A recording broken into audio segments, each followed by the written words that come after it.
N'oublie pas la petite phrase. La petite phrase. Pour ceux qui se connectent.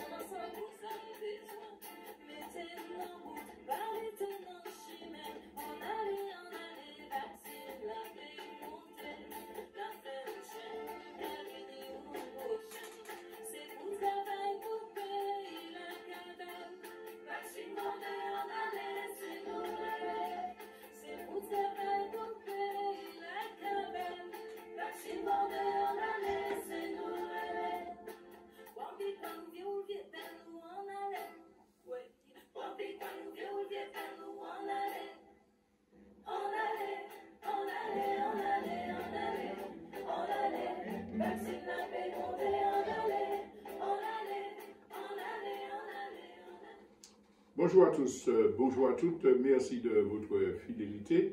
Nous sommes donc sur Radio Fréquence Atlantique pour notre émission quotidienne, une partie des constructions, mais surtout des commentaires sur l'actualité nationale et internationale. Donc avant de commencer de vous présenter le programme, un petit appel pour les personnes qui nous suivent sur Facebook, parce que quand elles se connectent, pour faire des commentaires, cela, disons, gêne l'émission.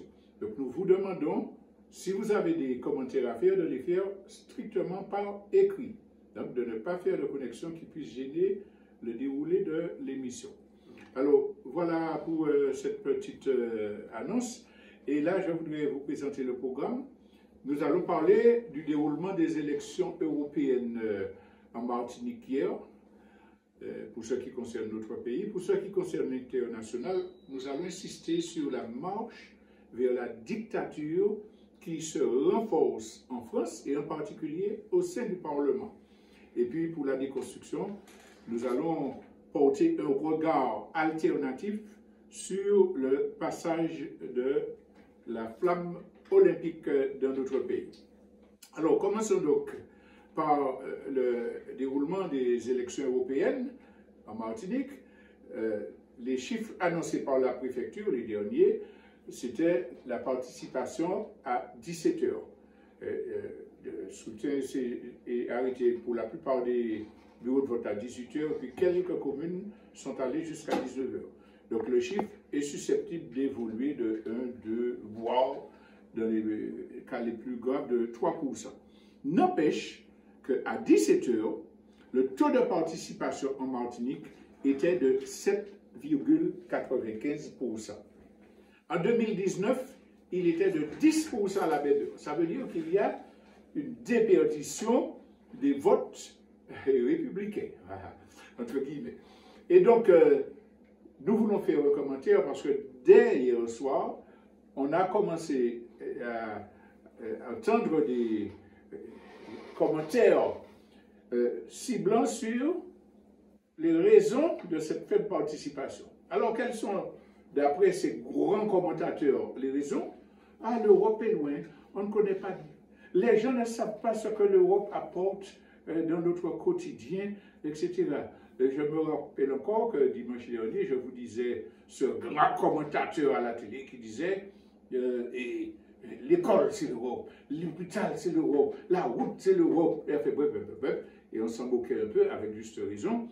Mais n'empêche que cet argument qui prétend qu'il y a eu faible participation parce que les Martiniquais ne sont pas conscients de ce que porte l'Europe, à la limite, il serait ingrat.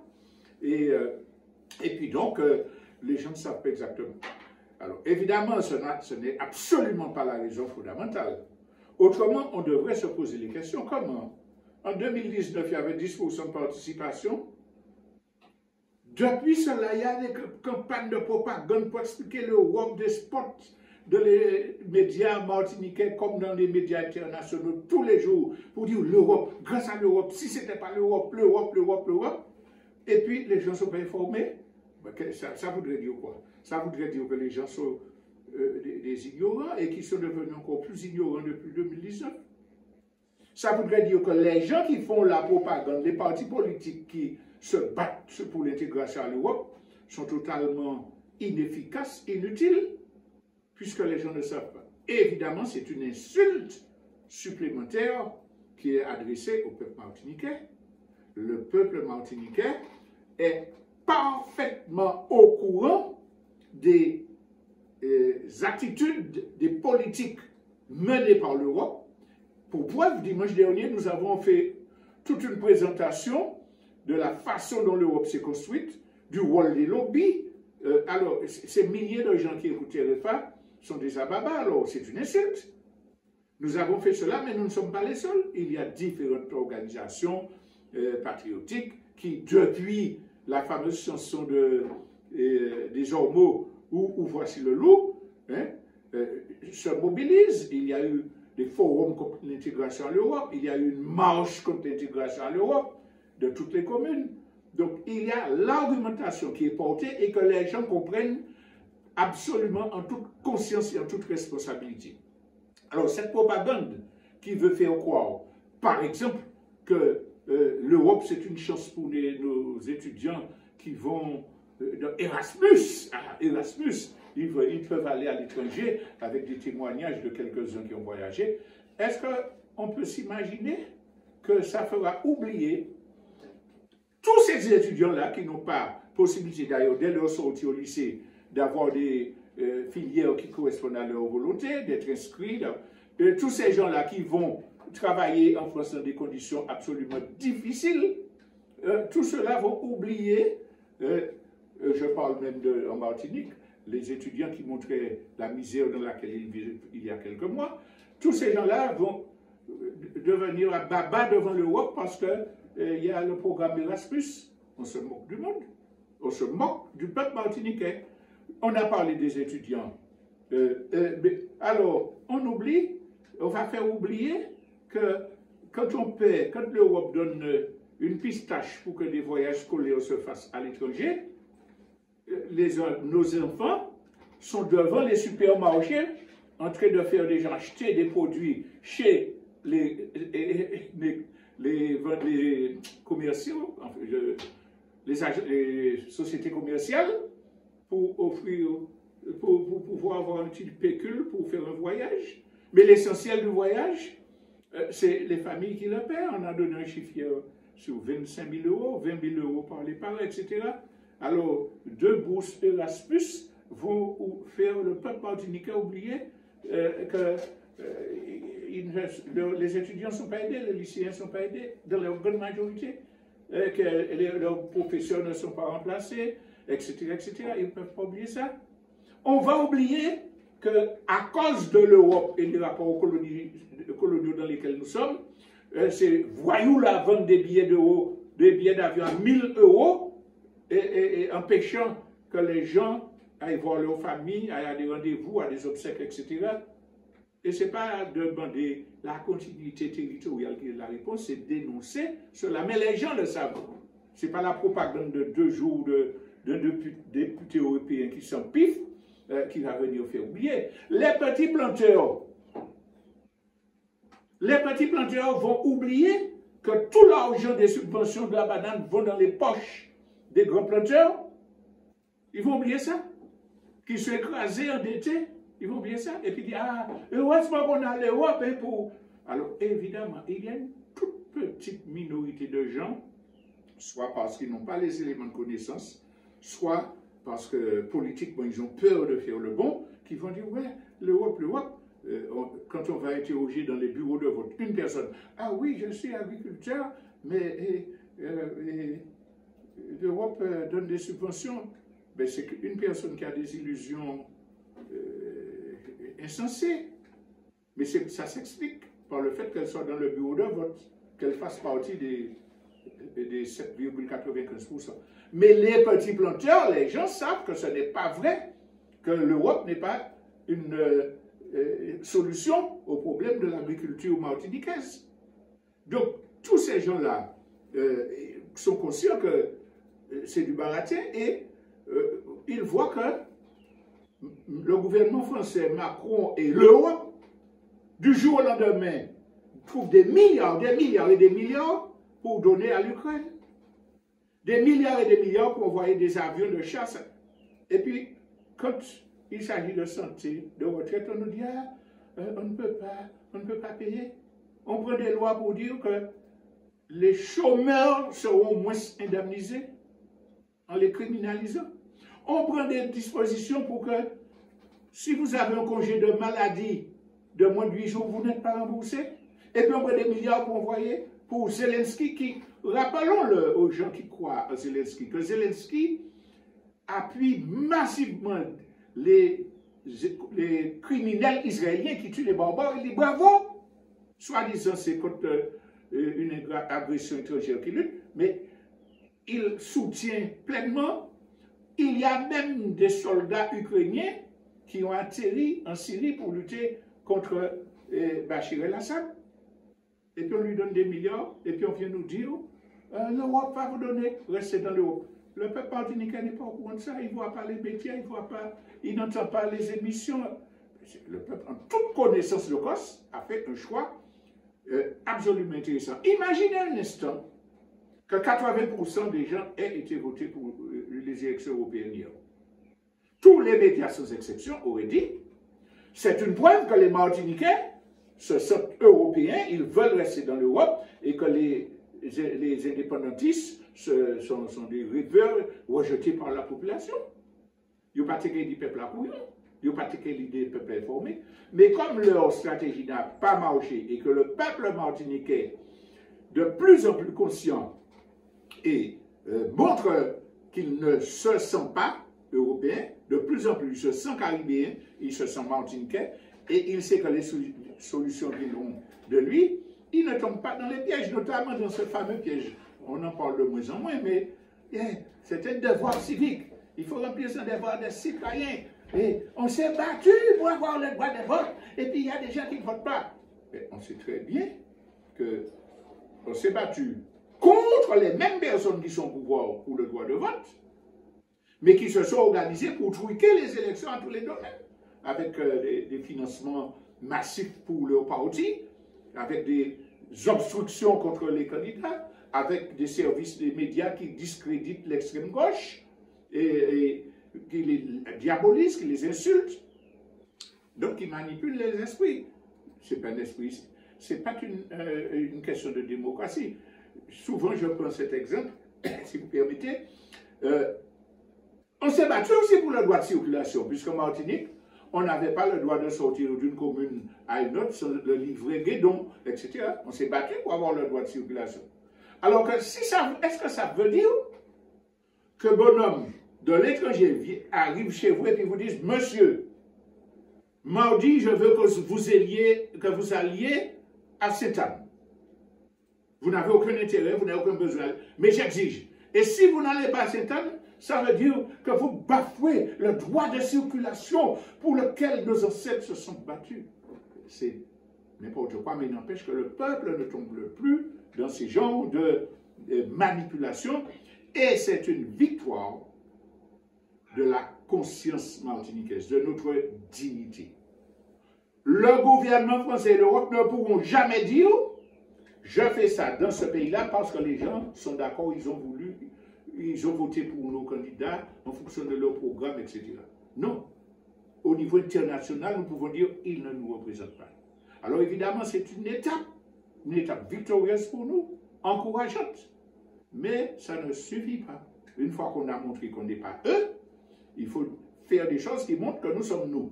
Je reviendrai sur ce point-là dans la partie déconstruction. Je vais parler de la fascisation qui se poursuit en France. La fascisation, on l'a déjà montré, se traduit avec les interdictions de manifestation, les violences policières cruelles sur les gens qui manifestent, sur les décisions qui sont prises, comme à la période du Covid, pour vous empêcher d'aller à 100 mètres de chez vous, aller voir vos coparents, sous des faux prétextes non scientifiques. Ça, c'est la fascisation. C'est les lois qui sont prises pour que les États n'aient plus le pouvoir sur l'économie du pays. J'en ai parlé avec, par exemple, les souverainetés qui sont transmises aux banques. La monnaie n'est plus contrôlée par l'État. Les lois qui permettent aux multinationales de faire... Tout ça, ça fait partie de la fascisation. Et puis, il y a les institutions qui sont censées garantir la démocratie. Dire, voilà, nous sommes un État démocratique parce qu'il y a des élections et que les lois sont faites par des députés élus. C'est la preuve que nous sommes en démocratie. Or, on constate depuis une dizaine d'années que les pouvoirs du Parlement sont de plus en plus erronés. On a parlé de l'inflation des 49.3, c'est cette disposition qui permet de passer sous la tête du Parlement pour imposer le saccage des retraites, pour imposer toutes sortes de mesures scélérates. C'est devenu systématique, donc le Parlement, croupion, ne peut plus intervenir sur la vie des gens que les députés sont censés défendre. On a parlé de ça, cette érosion-là. Mais on va plus loin encore, parce que le député n'a pas le droit de s'exprimer. De plus en plus, on prend des sanctions contre les députés parce que leurs propos ne sont pas valables, ne sont pas respectueux du règlement, etc.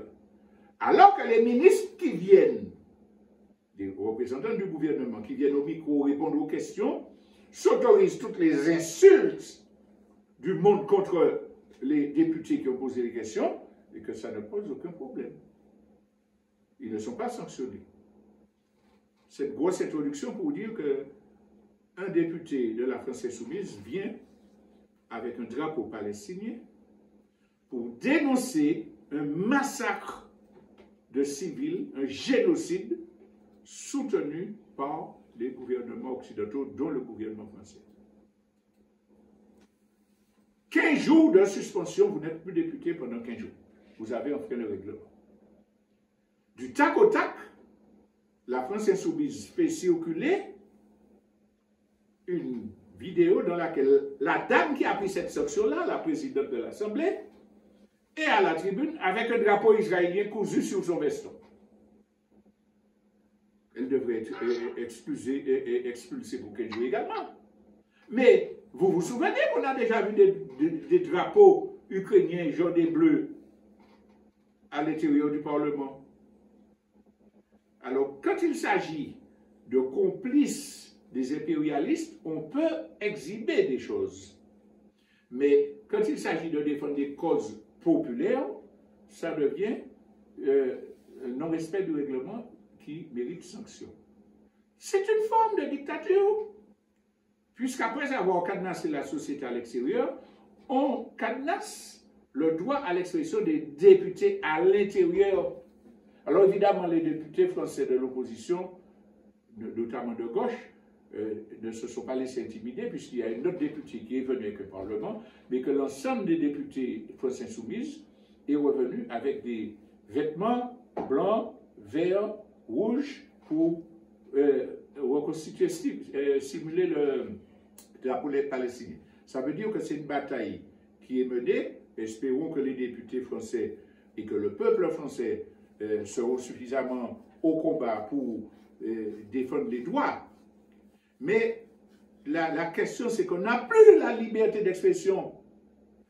Au Parlement, on vous impose un certain nombre de comportements dans la société. Et pour justement terminer, je veux dire qu'il y a un scandale qui est en train d'être fait. La Ligue de football décide, pour montrer que nous soutenons la lutte des LGBT, nous décidons que tous les sportifs, tous les footballeurs doivent mettre un symbole sur leur bail. Il n'y a pas de liberté. Pardon? Non, j'ai dit il n'y a pas de liberté. Mais attends. La Ligue de football impose à tous les militants, à tous les footballeurs, pardon, de mettre un symbole sans leur avis, sans le respect de leur liberté. Ils peuvent être pour, contre, etc.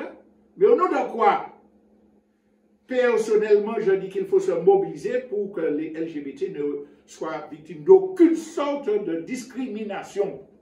Et que tous ceux qui les discriminent doivent être sanctionnés et poursuivis. Il n'y a pas de problème. Il faut défendre leur liberté. Mais il faut défendre aussi la liberté des gens qui ont des religions, qui font qu'ils ne sont pas d'accord avec ça. Une fois qu'ils n'ont agressé personne, ils ne sont pas d'accord. Vous ne pouvez pas imposer à cette personne-là de mettre. vous allez imposer aux gens de mettre un logo pour défendre la Palestine. Le gouvernement va dire non, non, non, non, non, on ne met pas de politique dans le sport, vous n'avez pas le droit de faire ça. Et si vous le faites, vous êtes sanctionné. Donc, ce bonhomme a laissé le slogan, mais il l'a caché.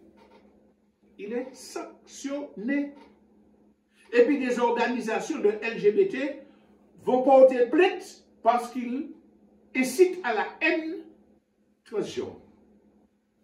C'est du fascisme. Et ça veut dire que les gens qui font cette plainte-là à la tête des LGBT ne défendent pas les droits des LGBT, ils défendent un type de comportement qu'ils ont choisi et qu'ils veulent imposer à ceux qui ne sont pas d'accord. C'est du fascisme. C'est du fascisme.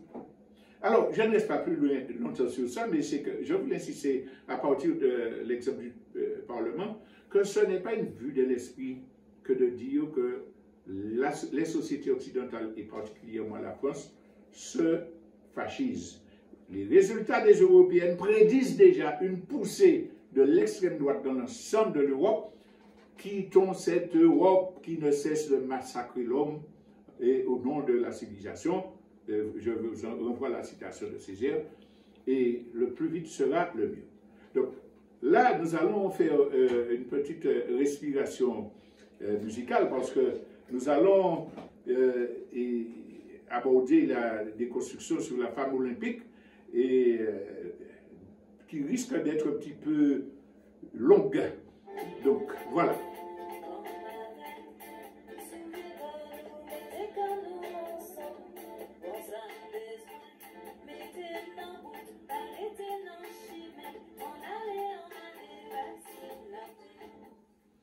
Voilà, alors, en ce qui concerne la déconstruction, je vais parler du regard que nous avons sur le passage de la flamme olympique. Avant de parler de la flamme précisément, je vais revenir sur un thème que j'ai déjà développé, c'est que les médias, les gouvernements occidentaux au service des multinationales, ils ont une stratégie qui consiste, pendant toute la durée de l'année et pendant toutes les années qui se succèdent, de choisir des événements sur lesquels ils vont faire le paquet de communication, mettre beaucoup d'argent pour attirer l'opinion publique, pour capter les intérêts des populations, empêcher qu'ils n'organisent quoi que ce soit à l'extérieur, parce qu'ils sont dans une dynamique de on assiste, on nous propose, on va voir, il faut voir, si je ne vais pas, je ne serai pas à la bonne. Donc on va avoir une succession de pôles d'attraction pour empêcher de s'organiser, pour défendre les services publics, l'éducation de santé. Non, on est dans...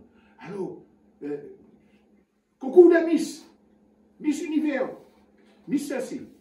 Les Miss finis, Coupe du monde de football. On peut acheter des grands écrans partout. Les Coupes du monde est fini, eh bien c'est... ah tiens, une fête, pourquoi pas une petite fête? Un petit Halloween dans les écoles. Et puis après, on va donner le décès de la reine d'Angleterre, retransmis pendant 2 jours, 3 jours. Et puis après, l'arrivée de Charles III. Et puis de temps en temps, on va glisser un petit drame. La Notre-Dame de Paris a pris feu. Chaque fois, on est dans un cycle. Bon, alors, je passe sur le carnaval, les fêtes traditionnelles, etc. Au-delà des drames, on peut avoir les séries télévisées, les télénovelas et les jeux quotidiens ou hebdomadaires qui scotchent les gens. Il faut savoir aussi, Denis a voté contre Georges pour aller sur le poteau. Mais c'est fondamental. Je ne veux pas rater ça. Et puis, il faut savoir si Isabella a pu démasquer la scélératesse de Don Juan. Encore une fois, quand nous disons cela, ce n'est pas pour dénigrer culpabiliser les gens qui sont victimes. Nous savons comment l'esprit humain fonctionne. Les classes dominantes le savent aussi et mettent des moyens psychologiques qui font que les gens sont addicts, que les gens ne sont pas conscients qu'ils sont en train de tirer contre eux-mêmes. Notre propos, c'est de dire aux gens, on nous a donné du GHB, la drogue là qu'on donne aux jeunes femmes, aux hommes qui vont dans les boîtes de nuit sans qu'elles sachent, ben, elles font n'importe quoi, mais elles ne savent pas, elles ne sont pas conscientes. Eh bien, cette GHB culturelle-là, qui nous donne des événements qui polarisent notre attention, nous tue encore plus. Parce que c'est toute notre vie, toute notre dignité, toutes nos questions professionnelles qui sont violées avec cette propagande. J'ai fait cette introduction pour dire, ne prenons pas à la légère l'organisation du passage de la flamme olympique dans tous les territoires en Martinique. Ne prenons pas ça à la légère. Vous savez l'origine des Jeux olympiques et de la flamme olympique. Nous sommes en Grèce, dans l'Antiquité. Il y a des cités rivales qui se font la guerre entre elles et en fonction de leur mythologie, tout ça, il faut une trêve pendant une période où les cités ne vont pas s'affronter par les armes, mais vont s'affronter à travers des jeux pour essayer de gagner en crédibilité. Sparte, Athènes, donc chaque cité grecque envoie ses athlètes, et puis pour ouvrir les Jeux olympiques, il y a une flamme, on va partir de marathon, la bataille de marathon pour arriver, on allume ça et les Jeux commencent. Nous sommes de la civilisation grecque de l'Antiquité. On a idéalisé cela, comme on a idéalisé toute la civilisation grecque. Mais ça n'a rien à voir avec quelque chose de philanthropique, de gentil pour assembler les peuples. C'est une compétition entre cités rivales. Dans un pays qui n'est absolument pas démocratique et humain. Il nous faut rester sur la Grèce pour dire qu'à l'origine, la perversité de cette affaire-là. Dans cette situation, la démocratie grecque qu'on fait nos enfants apprendre à l'école en 5e n'était pas une démocratie. C'était un régime dans lequel les propriétaires étaient considérés comme citoyens, allaient discuter, voter à l'agora pour dire voilà, on met celui-là chef ou pas. Mais c'était une minorité de la société, des sociétés grecques.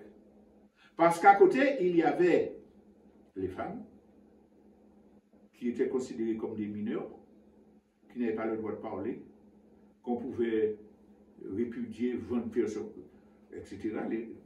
La moitié des sociétés grecques, c'était les femmes exclues de toutes sortes de décisions et de souveraineté. Mais à part les femmes, la majorité de la population, c'était des métèques, des étrangers, qui n'avaient pas le droit de vote, de représentation, etc. Et puis, il y avait les esclaves, qui, évidemment, n'avaient pas le droit de vote, etc.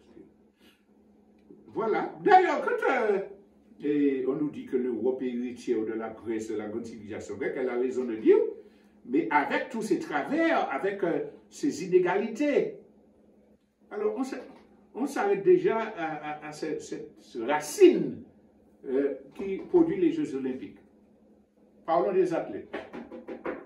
Parlons des gens, des guerriers, etc.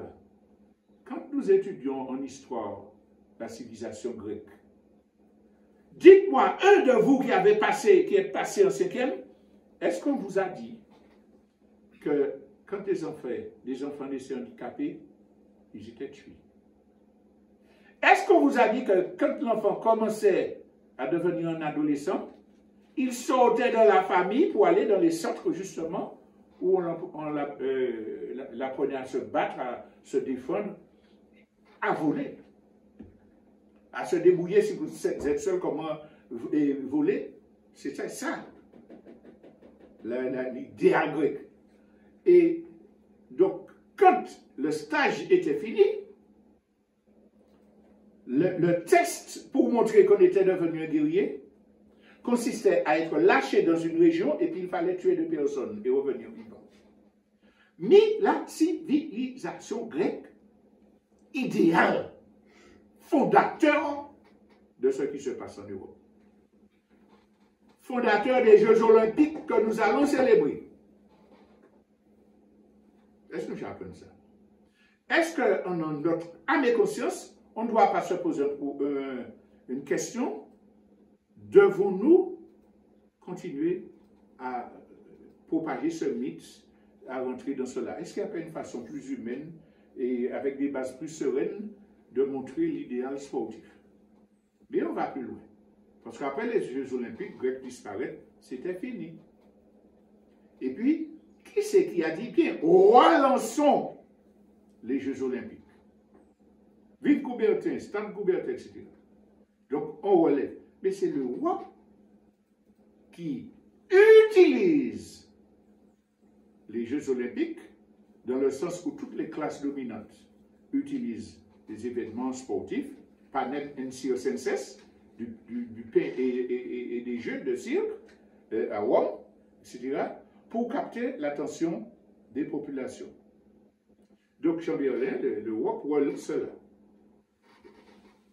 Chers auditeurs, téléspectateurs, followers, tout ce que vous voulez, je vais vous lire un texte qui a été publié cette année en Grèce par des opposants à la manifestation des Jeux de la flamme olympique en Grèce. Et ce texte doit nous permettre de réfléchir. Alors, on peut le retrouver, je vais vous donner les références. Il a été publié le 22 avril par Yorgos Mitralias et qui nous parle de la renaissance des Jeux Olympiques. La première fois, on a remis en place l'histoire de flamme qui va parcourir le monde, etc. Alors, qui c'est qui a fait ça et dans quelles conditions? Je cite l'article.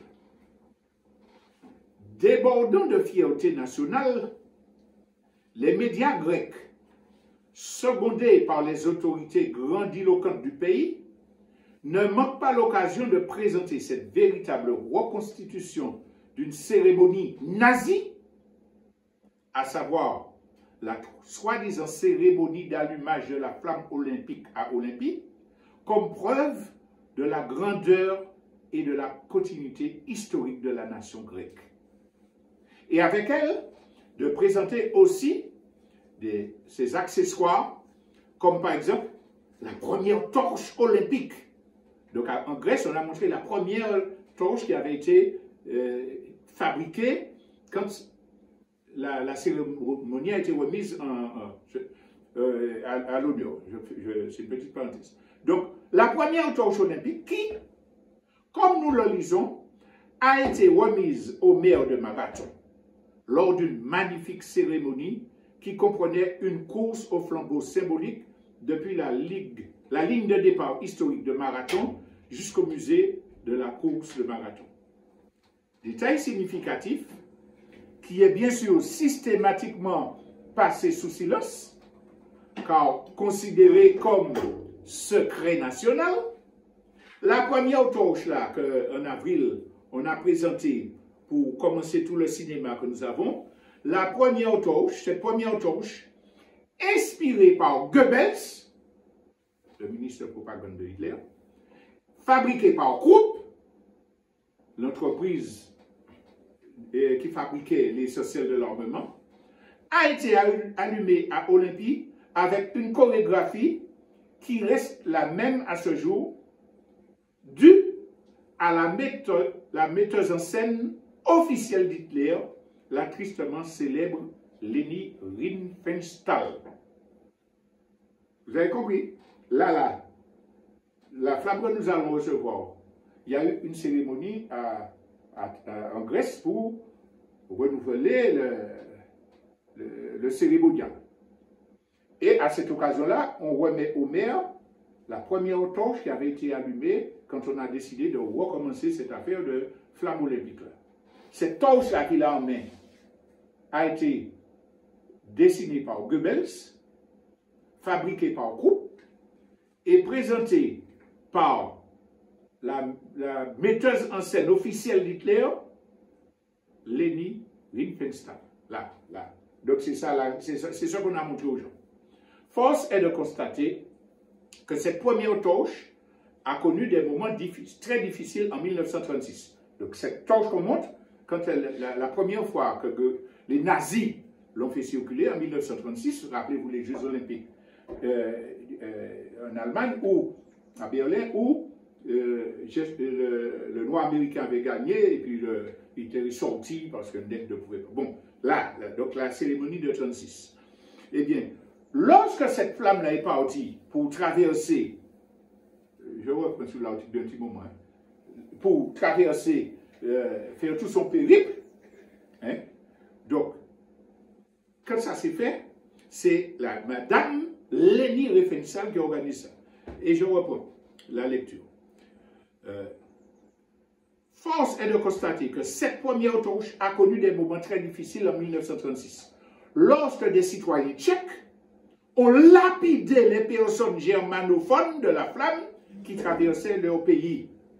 Car il était évident que le parcours qu'ils suivaient marquait les contours du grand Troisième Reich, qui allait devenir une réalité cauchemardesque 4 ans plus tard. Apparemment, ces citoyens tchèques de 1936 savaient à l'avance que les médias grecs et les autorités de notre pauvre pays persistent à ignorer toujours en 2024. Voici donc pourquoi nous attendons depuis des décennies avec impatience le moment où cette flamme s'éteindra irrévocablement. Tuez ça! Moi qui me tuer ça. Tout simplement parce que la flamme olympique est une merveilleuse idée du docteur Goebbels. Comme l'indiquait pertinemment le titre de la pleine page du quotidien grec Estia en août 1936. Donc l'histoire de la torche de Goebbels là, qui est partie en 1936 quand ils ont recommencé cette histoire. Donc il y a un journal qui a fait un article pour raconter cela. Ça mérite d'être entendu parce que justement c'est la vérité historique. Quand Olympie s'est réveillée, quand le soleil s'est levé derrière le mont Kronion, conique et vert, et a argenté les eaux de Cladéos et de l'Alphée, les personnes qui ont souffert du soleil brûlant du 20 juillet 1936, un jour historique, ont pris chacune sa place. Certaines sous les pins du Kronion, d'autres autour des grilles de la place Coubertin, et ils ont attendu depuis la nuit jusqu'au moment où, de la colline du Kronion, le signal est donné pour le début de la cérémonie. Plus loin, dès le matin, une femme merveilleuse, Leni Riefenstahl, la metteuse en scène d'Hitler, une femme merveilleuse, avait emmené son équipe de tournage et à la ligne de départ du stade antique, elle a mis elle-même en scène l'allumage de la flamme olympique. Puis, au temple des rats, elle a démontré son génie de metteuse en scène. Elle prit Pratsika et ses écolières, trouva aussi un acteur allemand qui fut son caméraman, car Kondolis, le premier coureur, ne consentait nullement à porter un caleçon serré comme en portaient les anciens. Elle le déshabilla, en fit un coureur, alluma sur l'autel de fortune. Petite parenthèse, hein. À dans toute cérémonie, premier coureur là, il était quand il mettait un petit bail serré, c'est coureur grec latin. Bouglani, il pas mettre ça en l'air. Donc il tirait et puis madame l'a crié en boucle pour déguiser un sportif pour y porter et flamme là. Donc on continue. Et donc elle prit, elle le déshabilla, elle en fit un coureur, alluma sur l'autel de fortune que constituaient les tambours des colonnes, des herbes séchées de la halte sacrée, régla les moteurs et tourna le film, donnant les conseils, les ordres, les instructions. 10 fois, elle tourna la même chose. Le départ avec la torche du premier coureur. L'Allemand était littéralement rôti et la sueur suintait comme une rivière. Riefenstahl, la femme, lui jeta une serviette pour s'essuyer et recommença le tournage. Au moment où cela se passe sur la place Coubertin, à la ligne de départ du stade antique, se déroule un beau rituel. Les vierges porteuses de lumière de Pratica prennent la lumière olympique du soleil. Elles sont toutes seules. Personne n'est autorisé à assister à l'allumage. Et en réalité, lors de cette cérémonie que Leni Riefenstahl avait filmée dès le matin, lors des répétitions, personne ne devait être présent. Seuls Phœbus et les vierges grecques, les donneuses du feu, étaient censés assister à la cérémonie divine. C'est le moment le plus émouvant. Tout le monde la regarde avec admiration et respect, en silence. La lumière olympique sera transmise à la jeune Condylis originaire d'Olympie, traverse les filles de lumière et allume la torche à partir du feu de l'autel. C'est le moment que tout le monde attendait. Il est possible que les corps de tous ne soient pas immobilisés, que leur souffle ne soit pas arrêté un instant et que leur bouche ne soit pas engourdie. Le soleil, un soleil argenté et brûlant, baigne toute la terre verte et idyllique d'Olympie. Le jeune Condylis à moitié nu, brûlé par le soleil, vient allumer la première torche et il court, la tenant en l'air. La foule éclate et applaudissements et bravo. En un instant, il contourne le périphérique de Crognon et s'en va courant transmettre avec la flamme sacrée d'Olympie, la lumière olympique, l'éternelle civilisation grecque de l'exploit et de l'esprit. Alors, l'article dans lequel, le journal dans lequel l'article vient de vous lire s'appelle Vradini, le journal s'appelle Vradini et il a été publié le 21 juillet 1936, donc après la cérémonie orchestrée par les nazis et les Hitlériens. Alors, la conclusion de l'article, comme on dirait aujourd'hui, un spectacle hollywoodien mis en scène par la metteuse en scène officielle des cérémonies du parti nazi, Leni Riefenstahl, sur une idée de Goebbels, approuvée de bon cœur par le chancelier Hitler. Vous avez bien compris, on a parlé de l'origine des Jeux olympiques, de la cruauté de la civilisation grecque qui les a produits. Là, on a parlé du moment où renaissent les Jeux olympiques et où la cérémonie d'allumage de la flamme en 1936 est orchestrée par des nazis.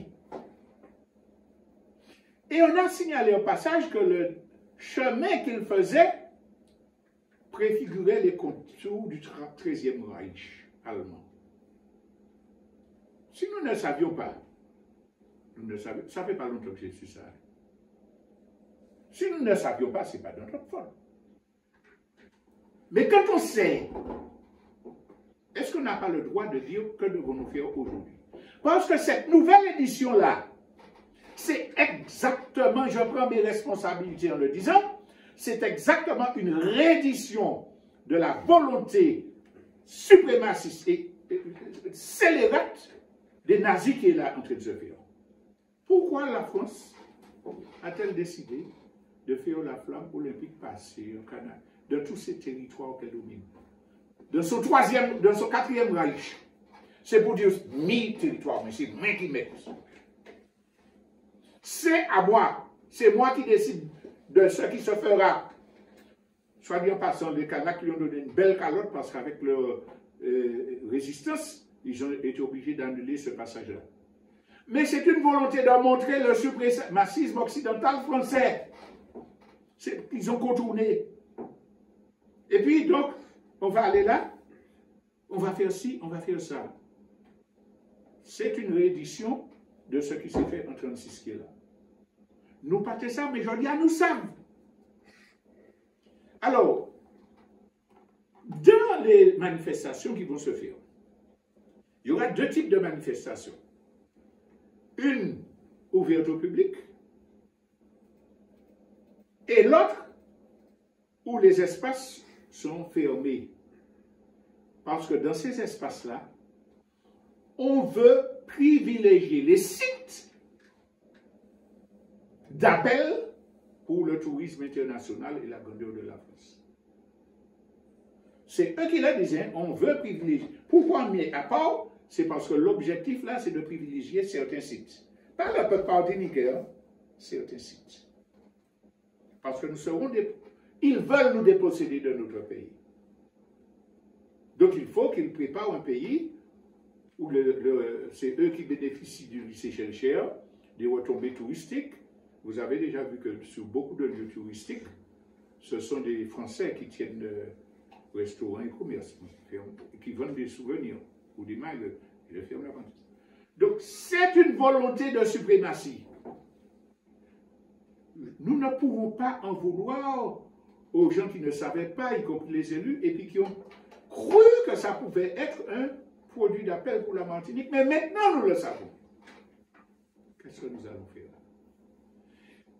Le peuple martiniquais l'a montré à travers les élections européennes, mais est tout à fait capable de comprendre que lorsqu'on supprime le remboursement des congés de maladie de moins de 8 jours, lorsqu'on s'attaque aux retraites, lorsqu'on s'attaque à tous les services publics au prétexte qu'il n'y a pas d'argent, ce n'est pas sans intention malhonnête que le gouvernement français met des millions pour faire cette opération-là. Combien ça coûte pour envoyer une yole l'autre bord pour voir une flamme arriver? Combien ça coûte pour voir que des bateaux amènent une flamme? Combien ça coûte? Combien coûte toute cette opération au niveau international? Guadeloupe, Guyane, Kanaki, Polynésie, combien ça? Équipé. Ce sont les fonds publics, bien sûr, mais ce sont aussi des villes qui ont accepté. Je suis généreux. Je dis, ne sachant pas les dessous de l'histoire, de payer des dizaines de milliers d'euros pour qu'une flamme passe un jour, 2 jours, et puis que des gens aillent. C'est une priorité pour nous là. Tout cet argent-là qui est accordé pour la flamme olympique, n'aurait-il pas été mieux utilisé si on disait, bon, on fait un effort spécial et on change toutes les canalisations pour que les gens n'aient pas de coupure d'eau. Mais les gens qui parlent de l'eau là, on nous fait revenir. La flamme passe, la flamme passe. C'est un mépris pour notre intelligence. Je dis que tant que nous ne savions pas, on pouvait se laisser aspirer par les choses. Mais maintenant que nous savons, que faut-il faire? Il nous faut faire échec à la propagande des suprémacistes, au plan qu'ils ont fait pour continuer à écraser le peuple martiniquais et nos velléités de souveraineté. Il nous faut, l'opération est trop grande pour qu'on reste là, bras croisés, en disant, il nous faut faire échec. Alors comment? Il y a plusieurs niveaux. Les porteurs de flammes. Vous ne saviez pas, vous avez considéré que ça pouvait faire votre pays être connu, tout ça, et puis vous apprenez ça. Il y a un sportif, je passé Grande Joie, qui a été interrogé, il disait, moi, pas d'accord, puis là, j'étais pas d'accord, mais il y a eu tellement de pression, je fais ça, mais, d'accord, eh bien, il y a beaucoup de gens comme ça qui ont fait. Je dis à toutes ces personnes-là, vous avez vu le résultat du point levé des Noirs américains lors de la Coupe de football de Mexico? Il y avait 2 Noirs américains et 1 blanc. Ils mettaient un gant noir et puis ils levé, Black Power. Ça a contribué à changer la donne de la ségrégation aux États-Unis. Nous avons l'honneur en Martinique d'avoir une statue représentant rappelez-moi son nom, je suis tellement celui qui a levé le point là, il est venu, il a parlé aux enfants. Il y a près du stade de Alikeo, il y a la statue. Ah, vous allez trouver ça, me revenir, je pense. Donc, nous avons des sportifs qui ont dit, nous profitons des Jeux Olympiques pour poser un problème de fond. Alors, profitons de cette manœuvre-là pour poser un problème de fond. Chacun, d'après ses possibilités et son niveau, mettez un petit bail au jeu, non? Mettez un petit... La Ligue de football, c'est qu'imposé, mettez un signe pour défendre une cause, je, sportif qui défend mon pays, peux faire un geste, peut avoir un symbole dans les conditions que j'ai choisies, peut faire une déclaration, je l'ai fait, mais il faut que les porteurs de flammes fassent entendre leur point de vue après avoir été informés des éléments. Mais au-delà de ceux-ci qui sont sur la ligne de front, nous, Martiniquais, de mon point de vue, cela peut être une occasion inespérée de dresser la flamme, pas la flamme des Jeux Olympiques, la flamme de notre dignité, la flamme de nos revendications, la flamme de notre unité, la flamme de notre esprit de résistance. Ça peut être une occasion de nous fédérer pour dire. Alors, il y a beaucoup de gens qui comprennent la cause et tout, et puis qui disent, bon, pour rien faire, les élections sont truquées, on ne peut pas faire la lutte armée, le pays est quadrillé, il y a trop de gendarmerie, etc. Il y a des gens qui disent ça en croyant là. Mais voilà une occasion où nous pouvons faire une avancée unie et décisive. Parce qu'il y aura énormément de journalistes de la presse internationale en Martinique. Donc si nous avons une réponse valable, elle aura un écho international. Les jeunes qui avaient brisé les statuts colonialistes, et n'avaient pas de journalistes internationaux, cela, malgré tout, a eu une dimension internationale et d'autres pays les ont imités, les ont suivis, disons. Mais nous avons ces journalistes internationaux-là. Faisons en sorte que pas un journaliste international qui vienne en Martinique les 16 et 17 juillet ne parte sans avoir vu qu'il y a quelque chose. Pas seulement sur les lieux du passage de la flamme olympique, hein, mais si puisqu'ils vont se promener, ils vont découvrir le paysage. S'il y a dans toute commune au passé, il y aura un panneau non au génocide par substitution, non à la suppression des hôpitaux, non, tout partout au passé, au cas le peuple martiniquais résistance. Pas dit, vous voyez, non. Mais partout, il voit qu'il y a des drapeaux rouges et noirs sur les balcons. Des gens qui ont dit tenus, des vêtements avec rouge, vert, noir. Partout ils vont, ils voient ça dans toute la Martinique. Vous pensez que ça ne va pas donner à notre lutte une avance au niveau international? Mais sur le parcours, en tout cas les endroits où ils ont appelé le public, si partout nous avons arrêté de tuer les infirmières libérales, réparer l'eau, ne gaspiller pas l'argent, partout, non à la guerre, non au massacre des Palestiniens, non aux milliards donnés à l'OTAN pour la guerre, tout partout au passé, au ça. Je sais qu'il y a plusieurs organisations, associations qui veulent se faire entendre, qui tout le monde en fait conyoler, c'est le peuple martiniquais. On n'a pas besoin de politburo qui disent ah faites ceci, non. Faisons vivre notre créativité. Prenons nos responsabilités individuelles et collectives. Mais qu'est-ce qu'on peut faire? Ils vont passer par là, tel bon point. Qu'est-ce qu'on peut attacher à la tête du cocotier? Ça, on n'a pas besoin d'être dans une organisation pour ça. Si on est organisé, c'est mieux. Mais si on est martiniquais qui dit je ne vais pas me laisser couillonner, je ne vais pas laisser me traiter comme des moutons de Panurge. Pour ceux qui ne connaissent pas, allez chercher, c'est intéressant l'histoire des moutons de Panurge. Eh bien, désolé, pardon. Donc, faisons des 16 et 17 un moment où, collectivement ou individuellement, nous disons nous sommes des Martiniquais. Nous ne voulons pas être maltraités. Nous voulons que nos droits soient défendus. Nous ne croyons pas dans les listes européennes qui nous mettent en bas de liste et qui sont soumises au lobby. Faisons ça. Dimanche prochain, ce sera le 16. Nous aurons dans notre page interactive cet espace-là. Si chacun pouvait dire, ouais, je suis au Saint-Esprit, voilà ce que nous avons fait. Je suis au bord de route, je suis tout seul, je n'ai pas pu me déplacer, mais j'ai mis un panneau à tel endroit. Qu'est-ce qui nous empêche de faire un effort collectif uni si nous voyons que c'est quelque chose qui va servir le pays global Et le monde. et le monde? Parce que ça a un impact. Même manière résistance là, les vaccinations obligatoires là, ça a servi de modèle à beaucoup de pays et à des Italiens qui nous l'ont dit. Ça va servir le monde. Un peuple qui est uni, un peuple qui fait entendre sa voix.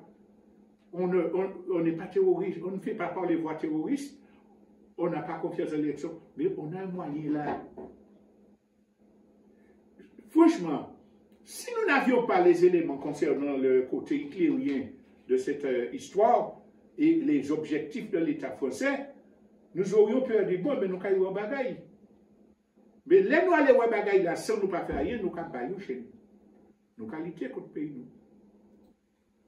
Alors, là, c'est une question du choix de chaque être humain. Est-ce que nous portons notre contribution à un effort collectif?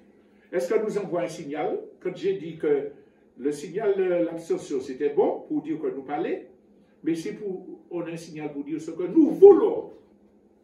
Ce qui est bon pour nous, ça va nous donner entre nous plus de confiance. Ça va permettre que nous nous regardions l'un et l'autre avec plus de bienveillance. Ah oui, tiens, moi je comprends que ce n'est pas fait politique, mais il fait un bel bagage. Il met un panneau pour des infirmiers de tel côté. Eh bien, moi, là, dans telle commune, c'est une suggestion. Hein. C'est une suggestion. Ça ne peut marcher que si chacun et chacune sont effectivement convaincus de la justesse de la cause. En tout cas, personnellement, je vais proposer à notre organisation qu'on mette des panneaux comme les Africains. France dégage. Colonialiste dehors. Raciste dehors. Respect, bon, je vous laisse. Mais, de grâce, réfléchissons, est-ce que c'est pas un bail qui est bon pour nous? Est-ce qu'il ne faut pas nous mettre grain de nous pour plein sac là? Merci de votre attention et nous nous retrouvons dimanche prochain. Tout à l'heure, nous allons écouter Thierry Joseph Angélique nous parler du pays. Et puis, nous aurons la partie interactive au 03 14 03.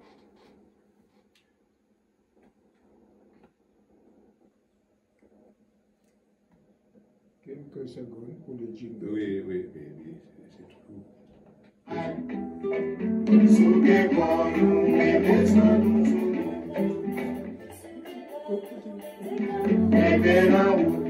Arrêtez la chimère, on allait,